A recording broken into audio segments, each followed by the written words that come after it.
नमस्कार। राजनीतिक खबरों के सबसे दिलचस्प ठिकाने में मैं रूपेश मिश्रा आप सभी का स्वागत करता हूं। मुख्यमंत्री गहलोत बिल्कुल ठीक ही कहते हैं कि सियासत में जैसा दिखता है वैसा होता नहीं और जैसा होता है वैसे दिखता नहीं। भला किसे मालूम था कि पंजाब के कैप्टन चरणजीत सिंह चन्नी बन जाएंगे, लेकिन कांग्रेस आलाकमान की रणनीति दूसरी थी। उनकी निगाहें पंजाब के 34% दलित वोटों पर टिकी थी। लिहाजा ठीक इसी प्रकार से कहा जा रहा है कि पायलट गहलोत का झगड़ा निपटाने के लिए आलाकमान भी यहां पर जाट काट खेल सकता है, क्योंकि आप सबको मालूम है कि यहां पर जाट समुदाय की हसरतें हमेशा से ही हिलोरे मारती रही है कि जाट कौम का कोई मुख्यमंत्री बने, लेकिन आज तक ऐसा संभव नहीं हो पाया। चाहे बात सन 1972 की करें या साल 2008 की। 1972 में जब रामनिवास मिर्धा मुख्यमंत्री के प्रबल दावेदार हुए, तब भी हरदेव जोशी बाजी मार गए और जाट समुदाय के सपने धराशायी हो गए।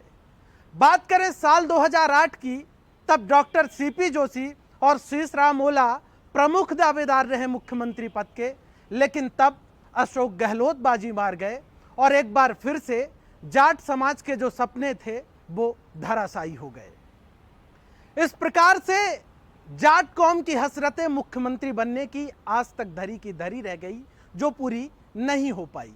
लिहाजा कहा जा रहा है कि कांग्रेस आलाकमान जिस प्रकार से पंजाब में उन्होंने कुछ नया किया और एक नया इतिहास रचा, उसी प्रकार से वो राजस्थान में भी कुछ ऐसा कर सकते हैं।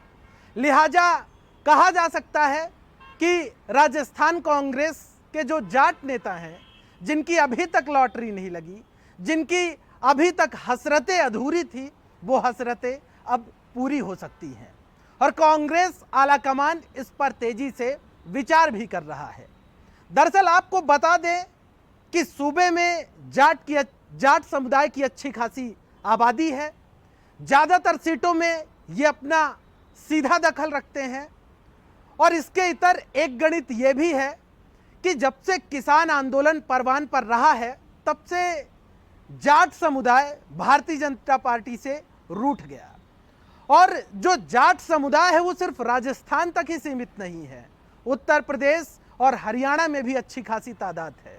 लिहाजा कांग्रेस आलाकमान इस विचार में है कि राजस्थान में यदि कोई ऐसा फॉर्मूला चल दिया जाता है तो एक तीर से कई निशाने हो जाएंगे और ठीक ऐसा ही फॉर्मूला पंजाब में भी लागू हुआ है और पहले से ही कहा जा रहा था कि पंजाब में जो फॉर्मूला लागू होगा उसी तर्ज का फॉर्मूला राजस्थान में भी लागू किया जाएगा। यानी यदि उस फॉर्मूले के हिसाब से चीज़ों को देखा जाए तो सचिन पायलट प्रदेश कांग्रेस के अध्यक्ष बनेंगे। अब ऐसा कौन सा जाट नेता है जिसे कहीं ना कहीं इस बड़े ओहदे की जिम्मेदारी दी जा सकती है, इसको लेकर अभी कहना जल्दबाजी होगी, लेकिन यह बात बिल्कुल आईने की तरह साफ है कि कांग्रेस पार्टी अब जाट कार्ड खेलकर सभी को हैरान कर सकती है, क्योंकि कांग्रेस आलाकमान इसको लेकर गंभीरता से विचार कर रहा है।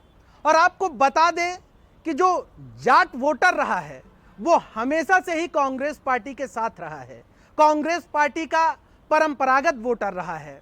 लिहाजा यदि कुछ ऐसे वक्त में होता है तो कहीं ना कहीं कांग्रेस पार्टी और कांग्रेस आलाकमान इस दांव को रिपीट फॉर्मूले के तहत खेलेगी, क्योंकि कहा जा रहा है कि कांग्रेस आलाकमान अब इस दिशा में कार्य करना चाहता है कि जिन प्रदेशों में उनकी सरकार है उन प्रदेशों में उनकी सरकार रिपीट कैसे हो।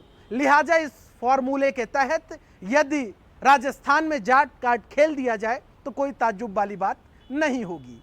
वहीं इस पूरे प्रकरण से आपको लेटेस्ट अपडेट ये भी बता दें कि जहां सचिन पायलट और राहुल गांधी के बीच मंत्रणा हो चुकी है, तो वहीं कहा जा रहा है कि मुख्यमंत्री अशोक गहलोत और सोनिया गांधी के बीच अभी टेलीफोनिक वार्ता हुई है, लेकिन मंत्रिमंडल विस्तार से पहले एक बार मुख्यमंत्री अशोक गहलोत दिल्ली जाएंगे। सोनिया गांधी और अशोक गहलोत के बीच आमने सामने की वार्ता होगी और उसके बाद ही राजस्थान को लेकर कुछ बड़ा फैसला होगा। खैर दोस्तों, इस सियासी उठापटक उलटफेर पर हमारी निगाहें लगातार बनी हुई है। हर बड़ी खबर हम आपके समक्ष लेकर हाजिर होते रहेंगे। नमस्कार।